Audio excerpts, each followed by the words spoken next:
Dear students, तो आज की इस वीडियो लेक्चर में हम डिस्कस करने वाले हैं स्पेशल थ्योरी ऑफ रिलेटिविटी का एक और इम्पॉर्टेंट टॉपिक क्या है हमारे पास। हमें प्रूव करना है invariance.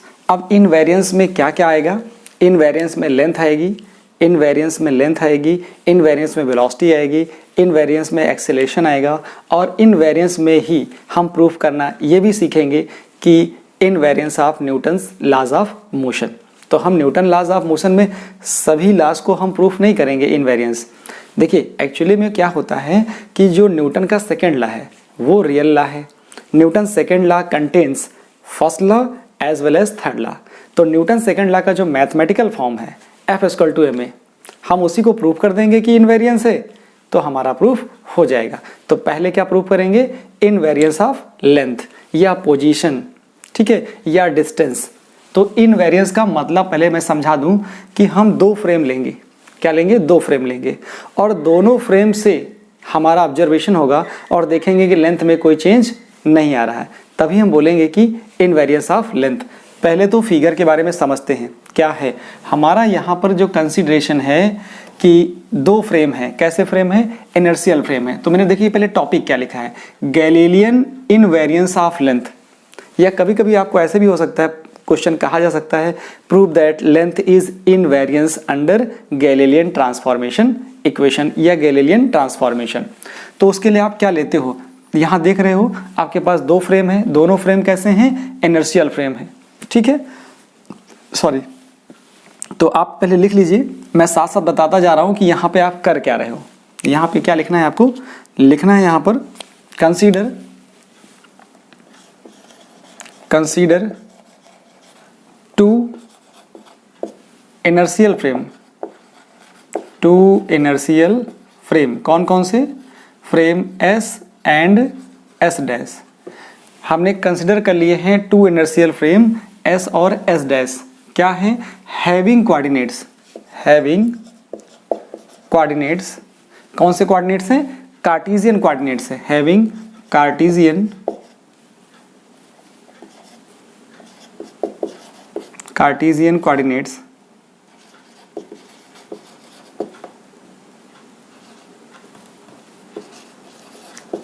Are X, Y, Z। अब देखिए S, S डैश तो दो हमारे पास इनर्शियल फ्रेम है और उनके जो कार्टेशियन कोऑर्डिनेट हैं वो क्या है? X, Y, Z and X dash, Y dash, Z dash and X dash, Y dash, Z dash with origin. दोनों के ओरिजिन क्या है? O और O डैश हैं। With origin O and O dash. ये बात समझ में आ गई। और आप क्या देख रहे हो कि t=0 पर दोनों फ्रेम कैसे हैं? रेस्ट में हैं। तो आप लिख सकते हो, पहले तो ये लाइन आ गई, दूसरी लाइन ये हो सकती है एट t=0 बोथ फ्रेम, जो दोनों फ्रेम है, both frames are at rest and coincide with each other. दोनों एक दूसरे में क्या कर रहे हैं? फ्रेम कोइंसाइड कर रहे हैं और रेस्ट पे हैं, ठीक है, coincide with each other and rest. अब तीसरी बात जरा देखिए कि अब एक फ्रेम को मूव करना है तो हमने क्या कंसिडर कर लिया कि जो S डैश फ्रेम है वो कांस्टेंट वेलोसिटी से स्टार्ट करता है मूव करना। कहाँ मूव कर रहा है?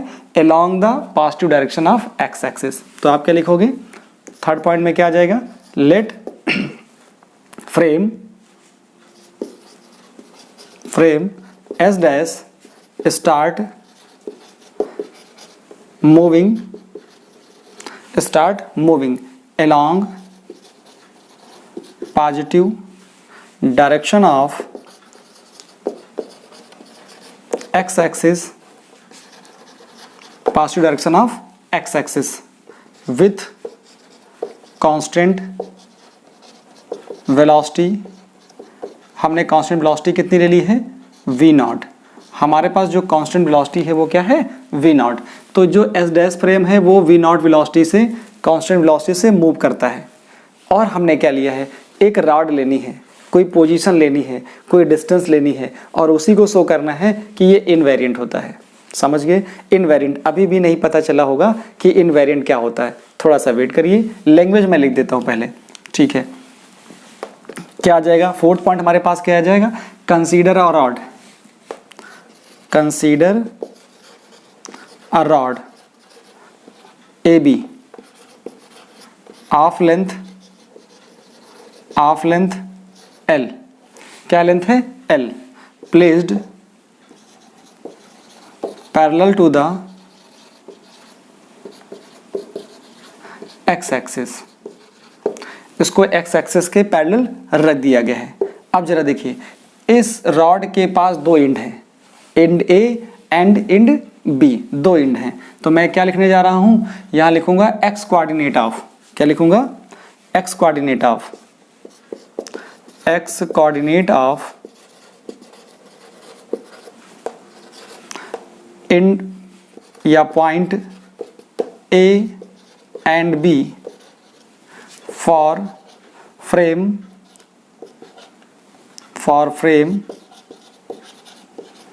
S are. क्या मैं मान लेता हूं, यहां पे लिख सकता था कि let x coordinate of point A and B for frame S are, यहां लिख दीजिए लेट, तो क्या आ जाएगा? लेट, तो लेट कर लिया है आपने, तो फ्रेम S के रिस्पेक्ट में जो इस पॉइंट और इस पॉइंट के जो कोऑर्डिनेट होंगे इस फ्रेम के रिस्पेक्ट में कितने हो जाएंगे? जरा देखिए, इसके लिए मैंने मान लिया है कि ये हमारे पास x1 है यहाँ से यहाँ तक, और ये हमारे पास x2 है, तो क्या हो जाएगा? R x1 एंड x2, ये हो जाएगा। इसका मतलब क्या हुआ कि रॉड की लेंथ कितनी हुई? देन लेंथ ऑफ रॉड कितनी होगी? लेंथ ऑफ जो रॉड होगी वो हमारे पास क्या होगी? जो लेंथ ऑफ रॉड होगी उसको हम ऐसा लिख सकते हैं, कैसा लिखेंगे? हम लिखेंगे उसे यहाँ पे L इज इक्वल टू, क्या आएगा? L इज इक्वल टू, ये हो जाएगा x2 माइनस x1, क्या आ जाएगा? ये हमारे पास आ जाएगा L is equal to x2 minus x1 आ जाएगा। चलिए अब मैं क्या लेट कर लेता हूँ कि इस रॉड की जो पॉइंट A और B हैं वो S डैश फ्रेम के रिस्पेक्ट में पॉइंट A और B के x कोऑर्डिनेट क्या हैं? क्या लिखा जाएगा? Let x coordinate of point A and B for frame S dash R, x1 dash and x2 dash, क्या हमारे पास हैं? x1 डैश है और x2 डैश है। जरा देखिए कैसे दिखाता हूं मैं, इस फ्रेम से ले रहा हूं, तो इस फ्रेम से लेंगे तो क्या आएगा? यहां तक की जो डिस्टेंस होगी ये यहां से यहां तक कितना हो जाएगा? ये हो जाएगा x1 डैश, और यहां से यहां तक कितना हो जाएगा? ये हो जाएगा x2 डैश। तो आपको समझ में आ गया? इसको लिख रहा हूं मैं क्या? ये हमारे पास है x2 डैश, और जो ये डिस्टेंस है ये इस फ्रेम से वो है x1 डैश। तो इस फ्रेम से, इस डैश फ्रेम से पॉइंट A की डिस्टेंस है x डैश, x1 डैश, और B की डिस्टेंस क्या है? x2 dash. तो अगर x2 डैश से मैं ये हटा दूं x1 डैश या लेस कर दूं तो ये आ जाएगा, क्या आ जाएगा? ये आ जाएगा। तो मैं मान लेता हूं देन लेंथ ऑफ रॉड कितना आ जाएगा? वो आ जाएगा L dash is equal to x2 dash, मैं इसको भी लिख देता हूं अच्छे से, आपको दिखाई पड़ जाएगा। यहाँ पे क्या आएगा? यहाँ पे आ जाएगा L dash is equal to x2 dash minus x1 dash, ये चीज़ आपको दिख रही होगी। चलिए, तो x2 dash minus x1 dash आ गया। फॉर इनवेरिएंट क्या करना है आपको? For invariant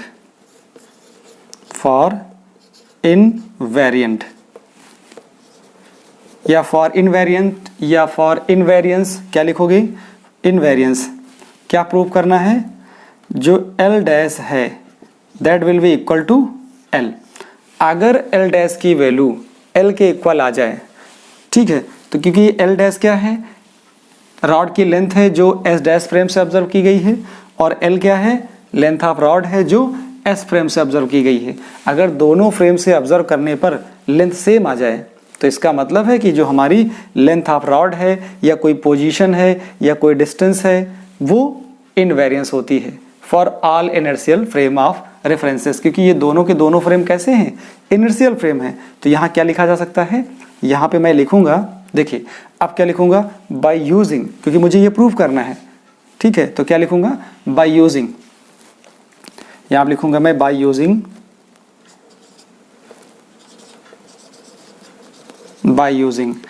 Galilean transformation equation, by using Galilean transformation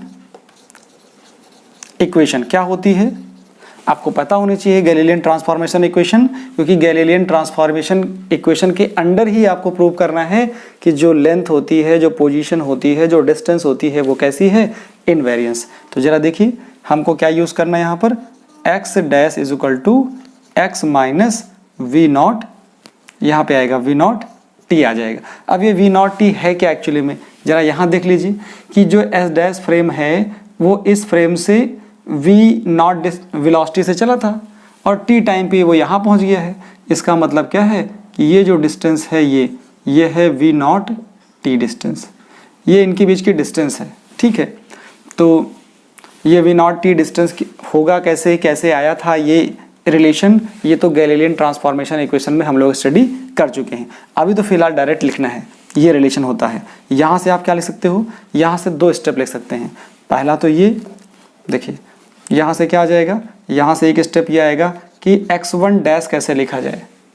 अगर मैं यहाँ से लिखना चाहूँ, देखिए ऐसा करके, ये तो हमको पता है, ये मैं लिख रहा हूँ। x1 डैश कैसे लिखूंगा, x dash is equal to x होता है वी नॉट टी, तो यहाँ x1 डैश आएगा तो यहाँ x1 आ जाएगा, यहाँ आएगा x1 minus v not t आ जाएगा।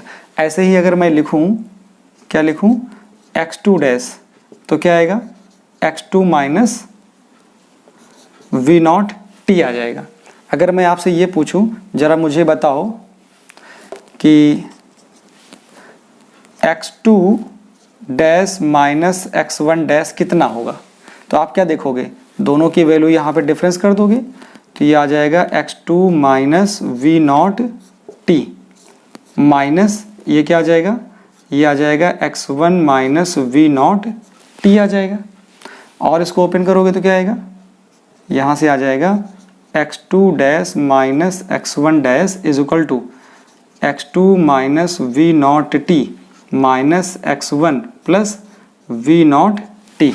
तो वी नॉट टी कैंसिल हो जाएगा और आपको क्या मिल जाएगा, आपको यहाँ से मिल जाता है ये, देखिए ये टर्म और ये टर्म कैंसिल हो जाएगा, केवल ये बचेगा, ये बचेगा, कितना आएगा, x2 माइनस x1। देखिएगा जो x2 dash minus x1 dash है वो एक्चुअली में क्या है, वो है l डैश, क्या है, l डैश, और यहाँ से ये टर्म क्या होता है, वो होता है l।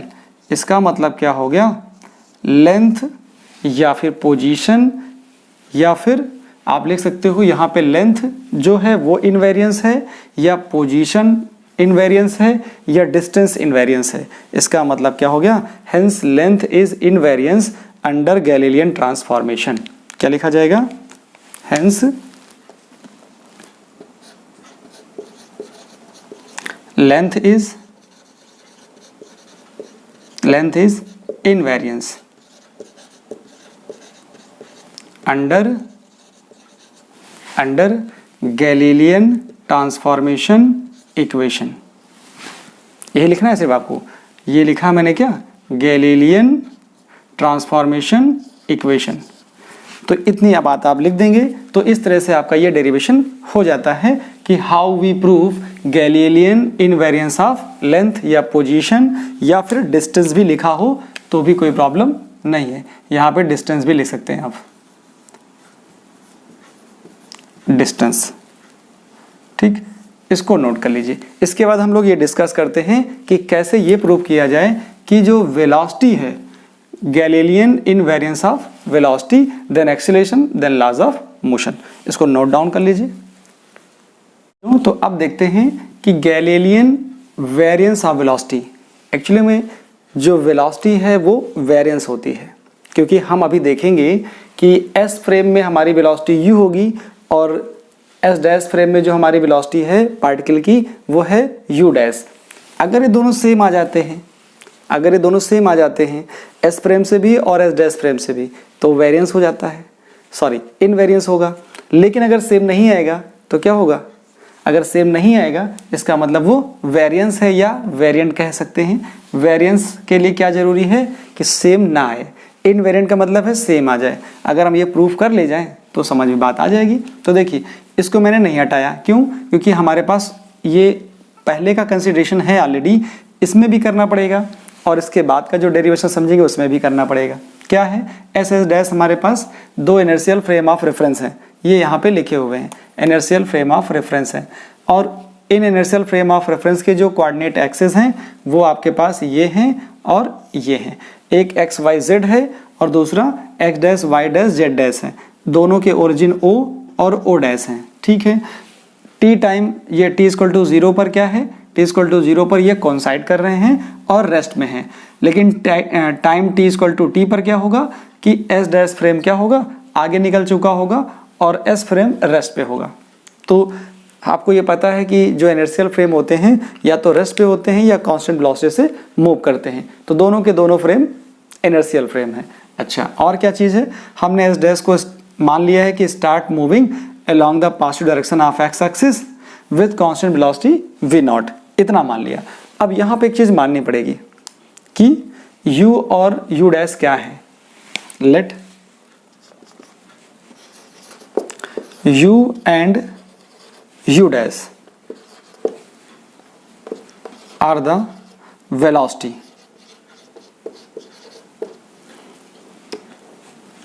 in frame, या वेलोसिटी आप पार्टिकल लिख दीजिए या पॉइंट ऑफ स्पेस लिख दीजिए। u and u dash are velocity of particle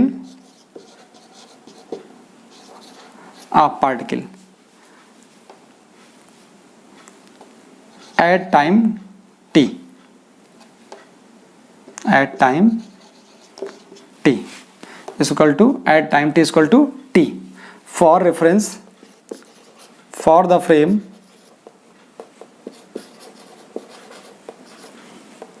S and S dash. दोनों फ्रेम के लिए हमारे पास वेलोसिटी मिल गई, एक के लिए u है दूसरे के लिए u डैश है। अब जरा देखिए फॉर क्या बता रहा हूं मैं, यहां प्रूव करना है कि वेरिएंस होता है। For variance of velocity, for variance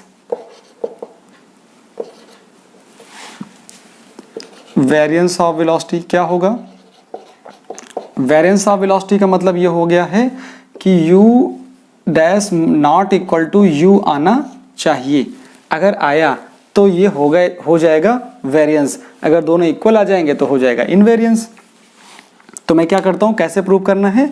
ये आपको प्रूव करना है with the help of Galilean transformation, या आपको ऐसा कहा जा सकता है कि prove that velocity is variant under Galilean transformation. तो क्या लिखोगे आप यहाँ पे? यहाँ लिखोगे according to Galilean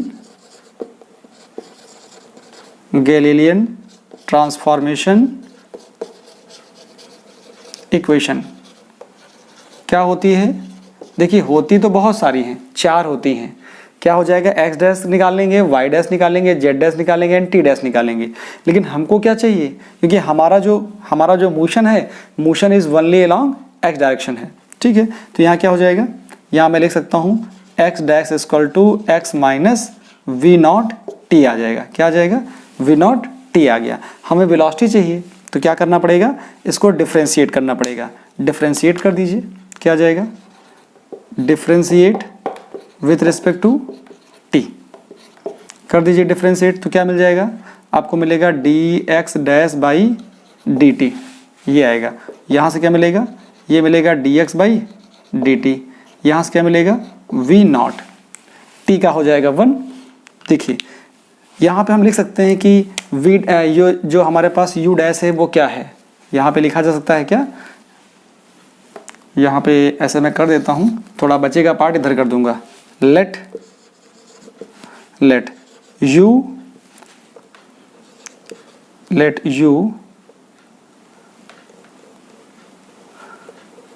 and u dash are the velocity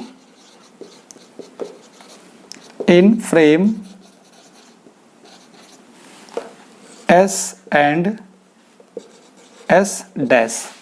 इसका मतलब ये हुआ that is u is equal to हो जाएगा dx बाई dt एंड दूसरा क्या हमारे पास हो जाएगा and dx dash upon dt is equal to हो जाएगा u डैश आ जाएगा। तो यहाँ जरा पुट करिए इसकी जगह पे क्या आ जाएगा, तो मैं लिख क्या सकता हूँ, इसको क्या लिखूंगा, तो फ्रॉम इक्वेशन 1 आ जाएगा, फ्रॉम रिलेशन 1 क्या हो जाएगा, ये हो जाएगा u dash is equal to, ये आपको मिलेगा कितना u माइनस v नॉट आ गया। तो आप क्या देख रहे हो, आप यहाँ देख रहे हो hence u dash is not equal to u। इसका मतलब क्या हुआ, इसका मतलब ये हुआ कि हमारे पास जो वेलोसिटी होती है वो वेरिएंट होती है, क्या होती है, बदल जाती है, सेम नहीं रहती है, अलग अलग फ्रेम, ये इस फ्रेम से लिए, इस फ्रेम के लिए, इस फ्रेम के लिए और इस फ्रेम के लिए, मतलब for all frame of references, कौन कौन से का मतलब ये हुआ for all inertial frame of reference. इसका मतलब ये हुआ for all inertial frame of reference जो हमारी वेलोसिटी होगी वो क्या होगी, वो होगी वेरिएंस या वेरिएंट होगी। इसका मतलब क्या हो जाएगा, that is velocity for all inertial frame of reference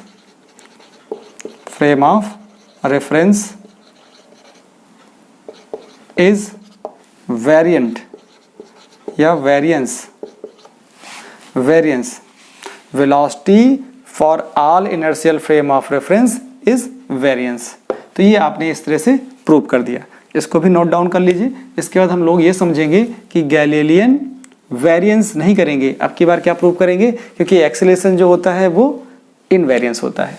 तो नोट डाउन करिए, फिर बात करते हैं एक्सेलरेशन के लिए। हमने टॉपिक में क्या लिख दिया है, गैलीलियन इनवेरिएंस ऑफ एक्सेलरेशन। तो प्रूव करना है मुझे कि जो एक्सेलरेशन है वो कैसा होता है, इनवेरिएंस होता है। तो इनवेरिएंस के लिए क्या करना पड़ेगा, फिर सेम कंडीशन अप्लाई करनी पड़ेगी। हमारे पास दो इनर्शियल फ्रेम ऑफ रेफरेंस हैं, एस और एस डैश, दोनों के जो ओरिजिन है कोइंसाइड कर रहे हैं और ये at time t equal to 0 rest frame पे हैं। मतलब ये हो गया consider two inertial frame S and S dash having Cartesian coordinates, इसके कोऑर्डिनेट्स कहते हैं x y z and x dash y dash and z dash. तो मैंने लिख दिया है दोनों के ओरिजिन क्या है, o डैश हैं। t इक्वल टू 0 टाइम पर क्या कर रहे हैं, दोनों फ्रेम रेस्ट पोजीशन पे हैं और कोइंसाइड कर रहे हैं एक दूसरे से। तो पहली सिचुएशन ये हो गई। फिर मैंने क्या बताया कि फ्रेम एस डैश स्टार्ट करता है motion with constant velocity v nought along the positive direction of x axis. तो यहाँ लिखा हुआ है let frame S dash start moving along positive direction of x axis with constant velocity v nought. और क्या आपके पास है, a और a डैश क्या चीज़ है, ये है एक्सेलरेशन ऑफ पार्टिकल। तो क्या हो गया a and a dash, sorry यहाँ पे मुझे लिखना चाहिए था एक्सेलरेशन, क्या आ जाएगा आर एक्सेलरेशन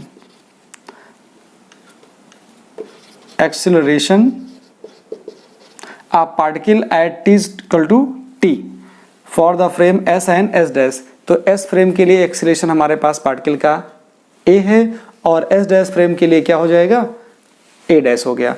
अगर ये वेरिएंस है तो a और a डैश इक्वल नहीं आएंगे, अगर इनवेरिएंस है तो सेम आ जाएंगे।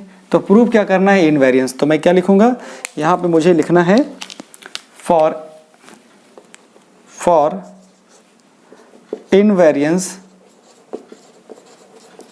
Invariance of acceleration. तो इसका मतलब हो जाएगा कि a डैश आपको a के इक्वल लाना है। कैसे लाना है वो तो आप लाओगे with the help of Galilean transformation. तो मैं लिख देता हूं, क्या लिखूंगा, यूजिंग गैलीलियन ट्रांसफॉर्मेशन इक्वेशन क्या होती हैं ये? गैलीलियन ट्रांसफॉर्मेशन इक्वेशंस क्या हैं? आपको सिर्फ एक यूज करना है along the positive direction of x axis. तो यहाँ क्या आ जाएगा? एक्स डैश इक्वल टू आएगा x minus v not t आ गया। अब आपको एक्सेलरेशन निकालना है। क्या निकालना है? मेरी बात ध्यान से सुनना, आपको निकालना है एक्सेलरेशन। तो अगर पोजीशन दी जाए तो एक्सेलरेशन कैसे फाइंड आउट करेंगे? पोजीशन दी जाने पर अगर आपको एक्सेलरेशन निकालना है तो आपको डबल टाइम डिफरेंशिएशन करना पड़ता है। क्या करना पड़ता है? डबल टाइम इस रिलेशन का डिफरेंशिएशन करना है। तो कर दीजिए डिफरेंशिएशन और फिर रिजल्ट आपका आ जाता है। देखिए कैसे करता हूं मैं।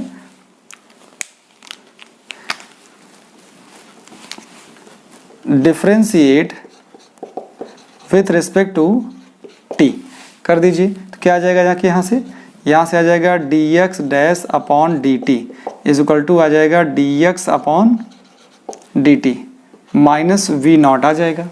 अब यहाँ पे जो ये है ये चीज़ क्या है? dx बाई dt यहाँ लिख सकते हो आप, ये होती है वेलोसिटी। क्या होती है?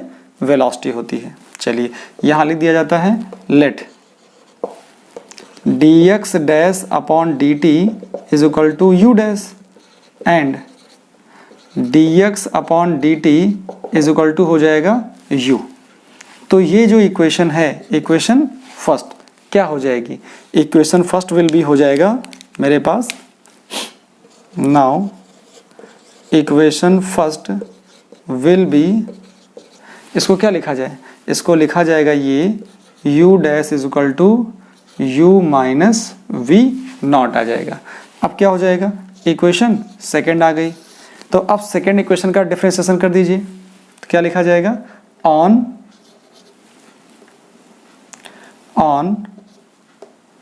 या लिख दीजिए differentiate equation 2 with respect to t। क्या आ जाएगा ये आ जाएगा du dash upon dt is equal to हो जाएगा, इसका करेंगे तो क्या आएगा? du अपॉन dt माइनस 0 आ जाएगा, क्योंकि ये कांस्टेंट वेलोसिटी है। v नॉट क्या है? कांस्टेंट है, तो कांस्टेंट का डिफरेंशिएशन 0 हो जाएगा। इसका मतलब यहाँ से क्या मिल गया? ये हो जाता है क्या? a डैश और ये हो जाएगा a। इसका मतलब यहाँ से ये लिखा जा सकता है क्या कि जो एक्सेलरेशन होता है, hence acceleration is invariant. Hence यहाँ लिख सकते हो since du dash upon dt is equal to a dash and du upon dt is equal to हो जाएगा a। Hence acceleration is invariant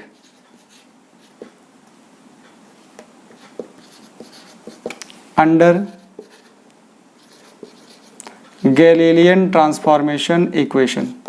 ऐसा लिखा जा सकता है, अंडर गैलीलियन ट्रांसफॉर्मेशन इक्वेशन।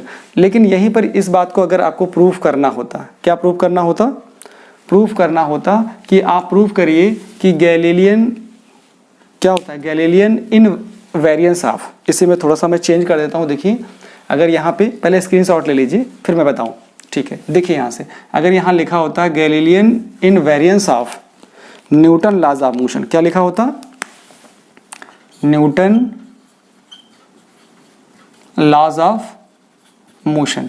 तो न्यूटन लॉज ऑफ मोशन के लिए क्या करते हैं आप? न्यूटन लॉज ऑफ मोशन का मतलब है कि F is equal to ma। Main तो आपके पास यही फॉर्मूला है, ठीक है? क्योंकि न्यूटन सेकेंड लॉ में मैंने पहले ही बताया था वीडियो के स्टार्टिंग में ही कि न्यूटन का जो सेकेंड लॉ है एक्चुअली में ये रियल लॉ है, क्योंकि सेकेंड लॉ में फर्स्ट लॉ भी आ जाता है या सेकेंड लॉ की हेल्प से फर्स्ट लॉ और सेकेंड लॉ की हेल्प से थर्ड लॉ हम प्रूव कर सकते हैं, ठीक है? तो यहाँ पे बात समझ में आई कि अब प्रूव तो कर सकते हैं कि Newton second law real law हो गया। तो ये कैसे होता है? Invariant under Galilean transformation. तो हम क्या लिखेंगे यहाँ पे लिखना पड़ेगा कि ऐसा कभी हो सकता है, प्रूव दैट, क्या हो जाएगा? Prove that F is equal to ma is invariant under Galilean transformation equation. तो आपको डिट्टो ऐसा ही लिखना है, बस एक लाइन यहाँ पे ऐड अप करनी है सॉरी, इसके आगे ऐड अप करना है। क्या ऐड अप करना है? यहाँ लिखा जाएगा since mass is invariance, mass is invariance. Mass क्या होता है? इनवेरियंस होता है। मास अगर इनवेरियंस होता है तो जरा देखिएगा, अब इसी को मल्टीप्लाई कर दीजिए, इस इक्वेशन को मल्टीप्लाई कर दीजिए। इस इक्वेशन को आप दे सकते थे इक्वेशन नंबर 3, ठीक है, इक्वेशन नंबर 3। तो यहाँ क्या लिखा जा सकता है? आप क्या लिखोगे इसको? Equation number 3, equation number 3 can be, क्या हो जाएगा? ये हो जाएगा a dash is equal to a, ऐसा लिखा है तो आप इसको ऐसा लिख दीजिए, मास से मल्टीप्लाई कर दीजिए। तो क्या आ गया? यहाँ से क्या आ जाएगा? m आ गया। दोनों साइड आपने मास से मल्टीप्लाई कर दिया तो ये हो जाएगा कितना? यहाँ हो जाएगा, ये चीज़ होती है फोर्स, क्या हो जाएगा? फोर्स। तो इसका मतलब ये हो जाएगा f डैश और इधर हो जाएगा f। तो आप क्या कह रहे हो कि जो फोर्स होता है या एम ए डैश क्या है? ये है आपके पास न्यूटन सेकेंड लॉ। तो ये सेकेंड लॉ है किस फ्रेम के लिए?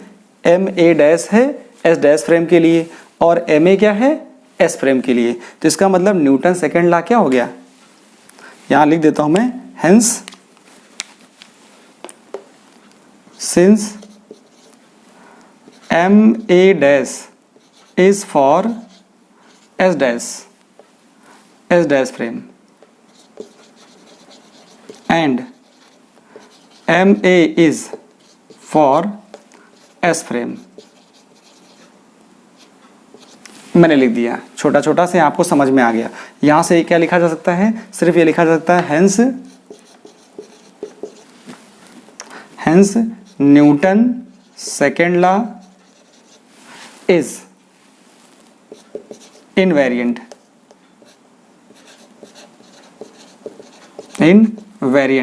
अंडर, दिखेगा आपको, ठीक है, अंडर गैलीलियन ट्रांसफॉर्मेशन इक्वेशन।